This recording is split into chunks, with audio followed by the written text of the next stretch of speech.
Bismillah, alhamdulillahi rabbil alameen, wa salatu wa salam ala rasulillah sallallahu alayhi wa sallam. Welcome back to another podcast, another al-Madaar podcast. Today we have a very serious topic. The issue dealing with today is how racist is the ummah today? Considering we've had various statements from some quite famous da'is concerning the black community, the revert community, there seems to be a serious underlining issue, whether it be to do with nationalism, racism. How should we be dealing with it? Mr. Bismillah ar-Rahman ar-Rahim, بعد delay. As you mentioned in the previous podcast, personally speaking, I think the issue is what I describe as being jaahiliyyah or qawmiyyah, one might want to say, is basically people are taking sides. And the problem is that we are trying to solve a problem while still speaking in that language, as in the language of... It's like when you have issue of terrorism, people want to talk about terrorism, how to combat terrorism, yet the word terrorism isn't an Islamic term. So in that term, it includes inside it that which is not Islamically wrong. And it might include that which is Islamically wrong. So it's not a definitive, it's not a defined term. And because of that, it's hard to actually pinpoint what was actually the problem, how do you solve it.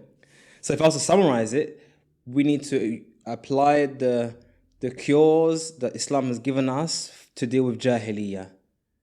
But the question is, what is jaahiliyyah and how does it relate to racism? But I don't know if Abdul wants to add something to that. Bismillah wa salatu wa salam ala rasulillah wa ala alihi wa ashabihi wa man yattabihum bi ihsanin ila yawm ad-din amma ba'd. So yes, there is an underlying problem, as you quite rightly alluded to, Ismail, that unfortunately Muslims are riddled with the diseases of racism and nationalism. This is something which is a reality, which as we discussed prior and previously, it's something which I think a lot of Muslims are in denial about. It's not. It's uncomfortable. It's an uncomfortable. It's the to coin an expression, the rather enormous elephant in the room, which many Muslims don't want to grapple with. Many people don't want to deal with it, and I think it's something we need to take by the horns and deal with that problem. I mean, the fact that our da'is, our callers to Islam, are making slip-ups on the member, and if they are our da'is, what about the average layman? Well, their thoughts. Whether they're notables, people of students of knowledge, or even, to be honest, even to a certain degree, even if they were scholars, we don't blindly follow anyone. Yes. And if people are making these statements openly, particularly with regards to speakers and those who define themselves under the banner or rubric of being preachers and du'at, then if they're saying things, erroneous statements on them, of course they have to be called out. There's nothing wrong with that. Yes. Prophet ﷺ did that when the delegation came, and then the person spoke, the representative spoke, and the Prophet ﷺ said to him, "Bi'sa khatiba qawmin ant." Said, what a wretched speaker you are for the people. So and what some of the scholars say based upon that is, whoever makes like an erroneous statement openly, then they can be corrected likewise openly. So there's nothing, so that should be clarified. Can we have an idea of some of these erroneous statements, because we're talking quite generically?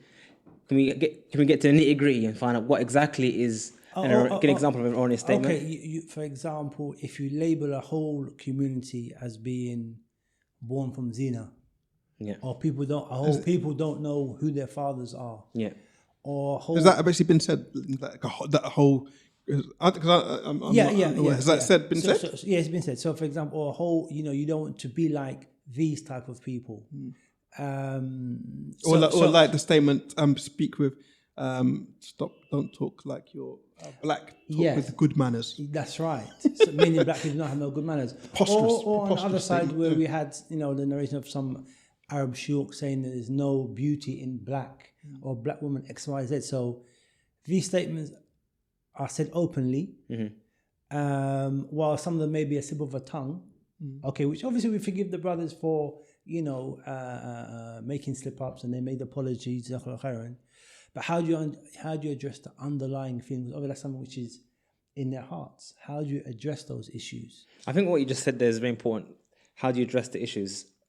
What we can see here from these, it's not even just one slip up anymore. It's like a reoccurring things become like a theme. Once a year we do this. But it's not from the same person. No, but I would just say that those statements are only targeted at black people or African Muslims.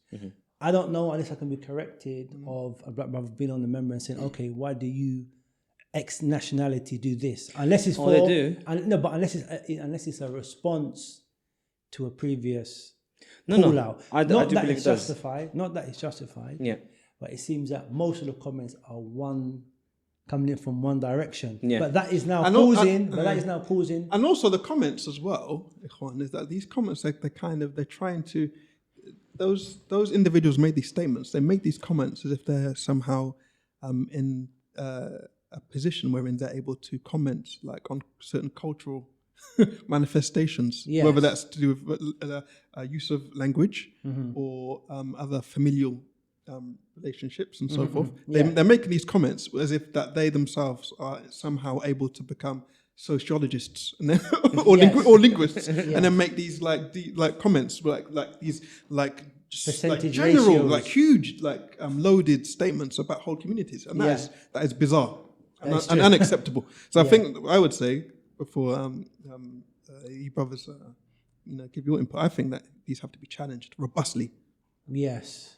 Rudely or robustly? No, robustly. Yes. To be honest, they have to be, these individuals, they need to be, sat down with. Yes.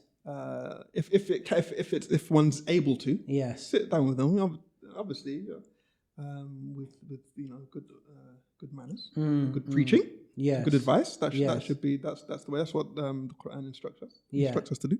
That's what we should do. So that should be the first way. But they have to be definitely challenged. I think issue of challenging. I mean, I remember when the statement about don't be black and blah blah blah came about. I did attempt to sit down with the brother or address the issue and maybe get him to say his point of view, but there was refusal, and I think that I'm not sure the reason why. I think everyone felt it's just best just let it just disappear at some point, as if people would forget. But it's been over a year now with no one's forgotten. But I think with all problems, at the root core of all problems, you have to first identify. I think that's the issue. You have to identify what motivates a person to make such statements. I think this is the root cause, because we all have in our heads opinions. Yes. Subjective opinions about people, about cultures, about behaviors, about languages, we all have opinions about things. What makes one person manifest it in one way and not manifest it another way? This is the point of this situation. I think here it comes down to what I'm always banging on about. I'm always telling people, look, you need to remove this from your heart. And this is somehow an idea that your perception of the whole, of the kull, is a reality of the juz, of the individual. Okay. For example, I may perceive that Japanese people are punctual. Does that necessarily mean that a Japanese person I meet is punctual? And how does that manifest itself in my mu'amala, my dealings with? It's a stereotype. It's a stereotype. But the thing is, we have stereotypes because they are generally based on something. A puerile stereotype. What's the difference? What I mean? Please explain. No, just be very like base, crass. That's a totally crass kind of stereotype, wouldn't it, of a people for you to... I mean, like I said, let me give you an example, because some stereotypes people allow it and others don't allow it. But I'm not talking about But sorry to cut you.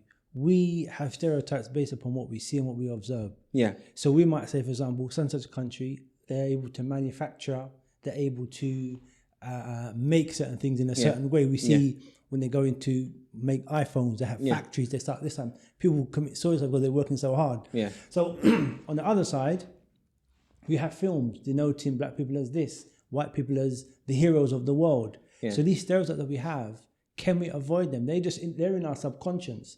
We digest it on a daily basis. Do you know what I'm saying? Like, yeah, I believe Chinese people, they're like robots. They're efficient. Maybe that's not the case.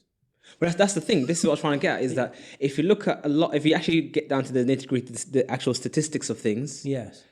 most stereotypes don't actually measure up. For example, I think it's a statistical fact that I think something like 5 to 7% of all crimes are committed in you can probably go anywhere in the world. Sorry, my mistake. Start again. 5 to 7% of all crimes are committed by only. I'm going wrong around. 90% of all crimes are committed by only 5% of those actually incarcerated. Meaning, only a small fraction of people are doing most of the crime. So if you look at, for example, if assuming on the assumption that, let's assume that all French people are criminals. That's on the assumption. It's not true, but let's assume on the assumption. And why do you say that? Because most people in jail are French. Okay, let's go with that. Most people in jail for a crime are French. How many people in jail compared to how many those who are not in jail? We're looking at the sub 100,000s. Yes. And we're looking at the amount of French people living in the country are in the millions. So you're talking about literally 5%. You're actually making a judgment of the 5% on the whole 100% of the people. Yeah. This is where you see the reality of things doesn't make sense. So, for example, you might find the person, maybe when, this happens quite often, maybe when you were younger, a certain type of person bullied you. And maybe at another stage, the same type of person also bullied you. So you made an assumption that these people are bullies. But the problem here is our data set is so small, literally the 2 people you met in your life, or 3 or 4 people you met in your life, or what has been carried from your friends, is a very small data set to the reality. And this is the problem. When you start using a very small data set to make generalizations over everybody else and assuming that's how it is. I mean, another example, like you mentioned about the media. For example, people have these perception of, let's just say, white people are X, Y, and Z. Where do you get perception from? From the media. But anyone who's involved in media knows that media is lies. Meaning, I mean, look at how long it took to get us to set up this place. I mean, we've got lights, we've got microphone, all that's off camera. No one sees behind the camera. No one sees how long it took. There's a lot of things involved that we're unaware of. Same with media. They choose a certain type of person to be on that role. They choose a certain behavior. They're very precise in how they choose. They don't choose anyone. Yes. They choose a very small, select few of people. And you see that more so, I guess, in non-white countries. For example, like you see in a lot of Chinese, there was some comment mentioned about like in China and other surrounding countries, how the features of the women in those films and shows don't even actually represent the features of Chinese people. They're Western, yeah. They handpicked a certain image they want to present. So this is basically, you can almost summarize in a long rant I have on, that you can summarize this as being basically we are all scientists who are very bad at our jobs. Yes. A very small data set, we draw conclusions that are mostly false. Yes, yeah. I mean, the what I fear is this, that there's now going to be a response from those communities that are now going to say, okay, if you're going to pigeonhole me into my labeling, okay, I'm African American, I'm a black Muslim, I'm now going to take up, you could say, return to jaahiliyyah as well, and use my ancestry to now put down other people. Do you understand? Obviously, when we travel abroad, okay, where are you from? Okay, I'm British. No, Asli. Do you know what I'm saying? So if this is the situation, is that now going to make new Muslims now become, while they went into the world with wide eyes open, are they now going to become nationalistic and now take on those qualities that unfortunately some countries or nationalities have? Well, I think that there's a problem which Muawiyah started off with saying, which is what we've noticed of late is why people are being so brazen in making these crass and foolish statements, as they are doing. So yeah, unfortunately, it does lead to where people then start to become more isolationist, more close-minded, more nationalist, more doubling down upon certain statements and defending things, and then because there's no communication and there's no adequate discussion among the people involved themselves, then it does lead to further, unless there can be there could be recourse and forums wherein things can be kind of like I mean, there's no doubt. I mean, ironed out. If you're online socially, you will see how people respond to these statements. People are getting more nationalistic, are getting more racist or jahil in their responses as a defense mechanism. Well, okay, if you're going to call me this, I'm going to call you that. And somehow people have to know when to cut. And it's dangerous because That's what I'm saying. I think I can't remember exactly if it was 2006 or 2007. It's around that time, 2005. There was racial disturbances between black youth and predominantly Asian youth in Birmingham. Yes. And a website was implicated in stoking up. Yes. Some of this, like the forum of a particular website was involved in stoking up those tensions, which happened in Birmingham at that time. So then you had that website on that side, and then I remember in Brixton, some people came up to some of the brothers in Brixton who were on the dawah stalls, and they had this leaflet. It looked fabricated to me, but you don't know. It was a leaflet, which was supposedly calling for an holy war and jihad against all blacks. Okay. But it looks good. It could be made up by anyone. Could just made that up in there. I remember we saw it and we assessed it. So this is fraudulent. Yes. There's no proof whatsoever to assess the veracity of who was the author of this. Yes. But this is where it gets to dangerous propaganda and and black ops art. You know what I'm saying? These kind of propaganda tracks come out from here and here about. So this is where, and then it leads to community, then it leads to communal violence. Yeah. So this is where things get it does get out of hand and it becomes dangerous. The current situation is people are starting to have their own, like, I'm going to mention like the Black Eid, that the response is now is to be nationalistic now. So I'm going to make an event which is for my people. Do you get what I'm saying? I was involved in the TRT discussion about that. It's not totally unnecessary. Yeah, rather than having a proactive, positive response and being better, maybe feel the best way to respond now is to say, right, fine, I'm going to now... You get what I'm saying? Yeah, I mean, if you look at the hadith and message of Allah, where this event actually happened, when between the Muhajir and Ansar, where one issue happened between one Muhajir and one Ansar, and then one called for the Muhajir to support him, and the other one called for the Ansar to support him. Yes. And Mr. Allah described it as being natina, has been disgusting and foul. Now, it wasn't. If you look at the way it was addressed by squashing the whole da'wah, and he called it what it is, da'wah jaahiliyyah. Okay. And this is what we need to do as well. We need to call out these things being da'wah jaahiliyyah. So, for example, someone makes a comment about black people, whatever that means. Yes. And says black people are blah, blah, blah, whatever that means. Yeah. And then you have black people responding saying, yeah, but your people are like this anyway. Bani Ganesh and the rest of it. Yes. Yeah.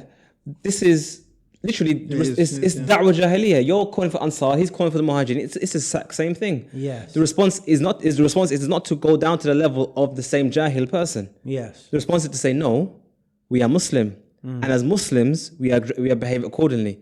So we don't have this da'wah jaahiliyyah, we have da'wah Islamiyah. So, for example, rather than calling for a black Eid, we call for an Eid for everybody. Yes. And we make it an issue to invite everybody. I mean, the thing is, I think maybe one of the issue is that we have different cultures. We can't deny we have different cultures. Yes.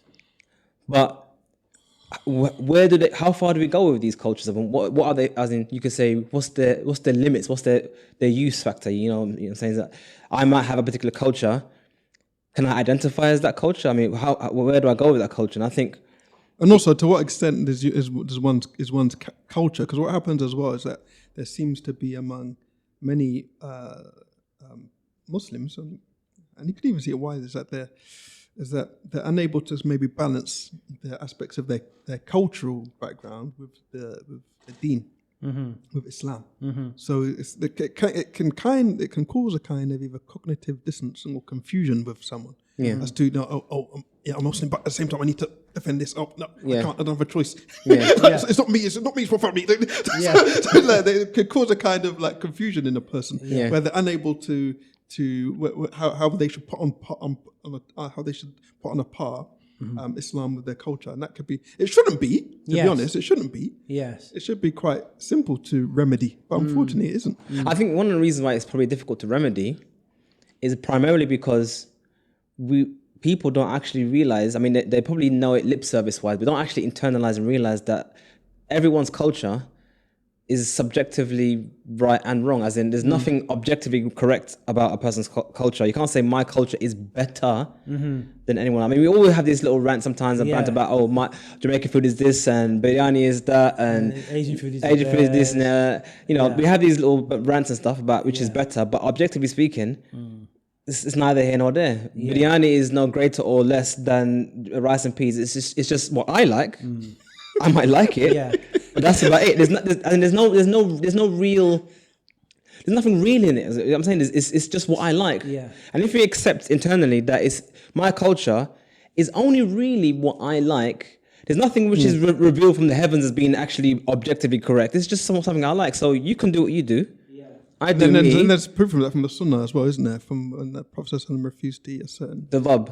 The lizard. He said, Yeah. Okay, can we? He said it's not from the food of Yes, like, my people. do you think we're at a time now where this issue is being addressed? The fact that we're sitting here now and talking about it, the fact that certain people in America are addressing it, we have some brothers in the UK addressing it. Is this now the pushback? Obviously, those statements that those Arab people of knowledge said. What statements are that? Concerning there's no beauty in black, or there's etc., which really robbed a lot of people really bad. So is this a time now that it's time to actually push back and correct these affairs, and how do we do it? Just to summarize. I mean, personally, I think that for a while I've heard these things going backwards and forwards on the social media. Yes. And I haven't really said anything openly on any social media. I mean, privately in sittings, in my lessons and whatnot, but I haven't said anything openly. But generally from my observations, what I find is that, unfortunately, even those who are speaking on behalf of communities are not really addressing the problem. As in, we can say that there's racism in the UK or in America with white supremacists and governments and Boris and this and the other, and we could say maybe even Asian communities and this and the other. But the only way you can deal with this jaahiliyyah is to stop all forms of it. We can't now bring jaahiliyyah to stop jaahiliyyah. Yeah. So coming with our own version of qawmiyyah, saying, I want to represent and do this for black people, or have a black this or a black that, or an Asian thing this and an Asian thing that, or whatever. It's the same cycle. We're just going backwards and forwards, literally arguing, saying, why are you doing this? You shouldn't do this. And as I'm doing it myself. So the only way we can really remove or begin to remove this is start recognizing that we are individuals with our own personalities and behaviors.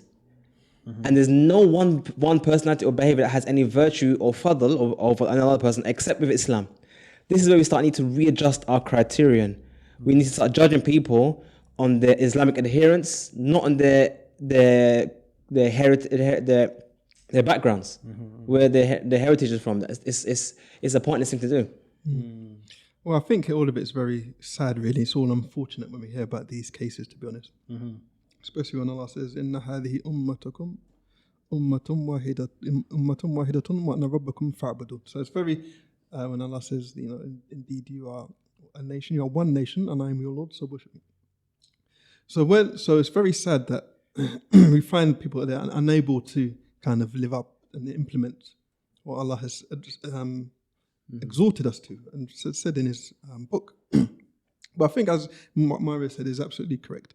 We haven't actually, although you did say that there are some people addressing it, they're talking about it, and they're maybe answering back. Yeah. There's only maybe a few brothers who actually constructively are addressing these issues.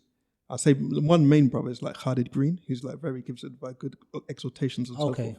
But other than that, there's not really much really going on really to actually address it. I think that hopefully, I think forums such as this are a start, actually, a springboard where things can be thrashed out better, and we can flesh out the issues and so forth. But in saying that, I think that these are they're a start forums such as this, and also to because there seems to be, following on from what Mario mentioned, that there's a little bit of embarrassment as well. Like when the other statement was made, stop talking like you're blacks, talk good. is that there was a lot of kind of people were uncomfortable with it, but at the same time, people didn't want anything to be sort of like some brothers like could be no, don't sort of say anything. Yeah, so there was a little bit. Yeah, there was a little bit of kind of like even I think, but I think there was a little bit of it was embarrassment. Some of it, I think, maybe people thought they didn't want to wash what they maybe viewed as regarded as dirty linen in public. Yes. But then there's also, I think, there was just a bit of a denial issue. Yes. Yeah, well, But so as you definitely said, it's the not really so the certain values which have been imparted to us from the Prophet ﷺ for some Muslims, unfortunately, they become theoretical. Yeah. But the reality of actually implementing it in one's real life, I think that's where there's a stumbling block for many Muslims. I mean, the one thing you mentioned about that ayah is very, very important because Allah said to us, "Ummatun wahida." As in, if you translate ummah as being a nation, and we're one nation, this shows the reality of how we should be viewing things. So we say that there's a Somali nation, there's a Sudani nation, there's an Egyptian nation. All these are foreign ideas to a Muslim. We are only one nation. And that nation, if you think about it, the asl of that nation isn't to do with your heritage. It's to do with your actions and your decisions, what you've chosen to do. You've chosen to be Muslim. And because of that choice, you are part of this nation. This is the only criterion that we should be using, the criterion of what you've actively chosen to do. This our wala and bara is skewed. People have this wala as in our association, disassociation is skewed. We're associating with a people, we're disassociating on a people based on heritage. It's irrelevant. For example, I'm going to give an example. It's another controversial one. When the issue of Stop Being Black came about, a lot of Stop being black. Stop acting black. Sorry, stop acting black. Okay. Stop being black. Stop acting black. Yeah. So there were some people who wanted to rally together with black people against racism. So you're saying you're rallying with kuffar against Muslims, as in you're calling a da'wah other than da'wah Islamiyah.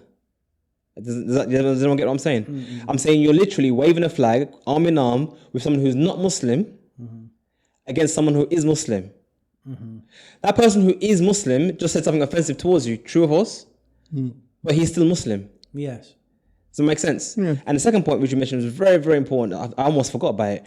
Was the issue of when that issue happened, it wasn't just a few, there were plenty of du'at who just didn't want to say anything. Just even when I was interviewing certain people, trying to get their viewpoint and whatnot, I wanted to make it public. There's certain people I wanted to interview, they'll say, no, just don't say anything, brother, this is fitna. I was like, but it's already there. I'm not trying to make it worse, I'm trying to make it better by educating the people. And your silence is almost like to say, it's not an issue. Sometimes if you have a problem, Also, you can't be silent on those issues. This is used because those issues. These are precisely the kind of issues I know over 20 years, in Islam. Over 25 years in Islam, around 25 years as a Muslim, and 20 years like researching these issues. Like this comes up from non-Muslims. From certain communities, precisely this kind of issue comes up. Where are the ones, and it kind of that links to other issues as well. Where are the ones talking about it? Where are the ones condemning this? There's no one saying anything. Muslims are quiet. So it links back to that. So how on earth anyone feels that they can kind of not say absolutely anything about such statements? I don't know. Beyond me. All I know is that I've received direct messages through WhatsApp and whatnot. Brother, don't get involved. Don't say anything. This is fitna. You're gonna, because obviously what else? Unfortunately, and this is unfortunate. Some Muslims, du'at even, had this perception that anything negative mentioned about a da'i is somehow ammunition for the enemies of Islam. Okay. As if the enemies of Islam are waiting for those slip-ups to say, look, see, That's naive. see, That's very naive. he's speaking the truth, which means that you naive. Muslims are stupid that's naive. or this or the other. Naive. It doesn't work. Well, not just that, but before you carry on, Mario, not just is it naive, but some of these individuals, I actually know next to nothing about who these individuals even are. I don't know. Like, I'm unaware of like what they're talking. I don't listen to their talks. I don't really listen to English stuff anyway. Yeah. I don't know who these individuals are. I'm unaware like with regards to what they do in many of the cases. So I think that they kind of this whole like personality culture, which is like surrounded them. Okay, so in summary, I think one thing that is important of it we've established is that it is a time to call out racism and nationalism, because I think the current situation that is on the increase, as we can see from the various statements that's been happening. But I think what must be done is that it must be called out with wisdom, and you must reply to whatever is going on with someone which is better. I think, by replying to some of the negative statements with negativity is not going to help the situation. Ability, yeah. Yes. The thing is that some may say that's easier said than done, though. I mean, it's like is that what they call it, the Uncle Tom thing, when someone slaps you in the face, so just give them the other cheek to slap on. So is that the behavior we should have, as in they insult us and they insult you insult them? Well, that's not from the deen either. So yeah, but I'm just trying to be devil's advocate. We're saying be nicer, be a better person, but what does that mean? Help the oppressed by you have to stop the oppressor. So whether that means by replying to him with hard words or so that means replying to him with strong words maybe, but it doesn't mean abuse. It doesn't mean lowering yourself to their level. But a robust challenge to whatever has emanated from him. Yes. But it shouldn't be let to slide. You can't slide anymore unless you set that standard. People must keep getting away with this stuff. So hopefully, anything to add, Shamara? I'm not telling you to turn the other cheek. Yeah. I'm saying, don't say to him, slap me in the other cheek. But that the reply should be, with knowledge, in a good fashion, in order to bring the brother to the haqq or bring the situation. Personally, I reckon that Muslims, I'm not even talking about non-Muslims, because non-Muslims have their own problems. Yes. I'm talking about Muslims specifically. We need to stop this idea of putting down people or raising up people based on their nasab. Okay. So, for example, I mentioned this before. I mention it all the time. If you question certain people, would you marry a white person? Would you marry a black person? Would you marry an Asian person? Would you marry this person? That, and sometimes the answers would be no. Mm-hmm. And I'm not talking about picking a marriage in particular. It could be anything. It could be employment. It could be anything. But I'm saying, would you do your mu'amala, your dealings with X, Y person? Mm-hmm. If the answer is no, why? As in, obviously they have a reason, because they are like X, Y, Z. Mm-hmm. We're back to square one. They are like, not necessarily. Mm-hmm. There is no characteristic, there's no trait, whether it be arrogance, generous, there's obnoxious, there's no trait, human trait, which any qawm has a monopoly on. You'll find arrogant people. But some people would argue contrary. That's what I'm thinking. But that's another topic for another second. Or argue what? Some people would argue contrary to that, but that's for another. That's the point. They argue, they say, no. So and so are this way, and so on that way, and that has always been the case from the very beginning. These people are like that, not necessarily. And the thing is, human beings are a lot more complex than one or two traits. Yes. For example, a person might be very generous. Yes.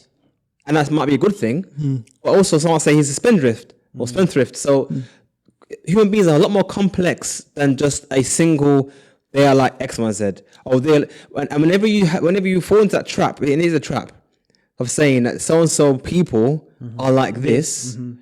You literally fall into the same kind of jaahiliyyah we're talking about here. Yeah, but true. no doubt. The reality is we all have our internal prejudices, and you have to fight them. Yeah. Otherwise, they will be exposed. No matter who you are, you might be on a member one day or in the street one day, and it's just going to come out.